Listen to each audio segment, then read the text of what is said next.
स्वागत छ साथीहरू आजको मेरो यो डे मिनी ब्लगमा। यो चाहिँ मेरो फर्स्ट मिनी ब्लग हो। हजुरहरूलाई कस्तो लाग्छ कमेन्ट गर्न सक्नुहुन्छ। कमेन्टको साथसाथै माया पनि गरिदिनु होला है।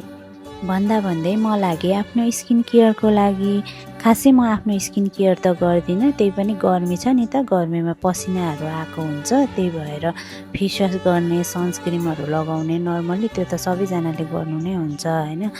तर एउटा कुरा चाहिँ मैले अहिले यो टोनर पनि थपेको छु है स्किन केयरमा। तर यो टोनर लगाएदेखि चाहिँ हल्का मलाई मेरो स्किन अलिकति ग्लो भए जस्तो लागेको छ है। अब स्किन केयरको साथसाथै होम केयर पनि गर्नु पर्यो साथीहरू। त्यसैले म लागि अब भाँडाकुँडा क्लिन गर्नलाई भाँडाकुँडा क्लिन गरिसकेपछि म लागि चिया पकाउन। चिया चाहिँ मेरो फेभरेट हो है। जति गर्मी भए पनि चिया नखाई मेरो बिहानको सुरुवातै हुँदैन। अनि हामी सबैजना बसेर चियाको इन्जोय गऱ्यौँ। हजुरहरूलाई भिडियो कस्तो लाग्यो कमेन्ट गर्नु होला।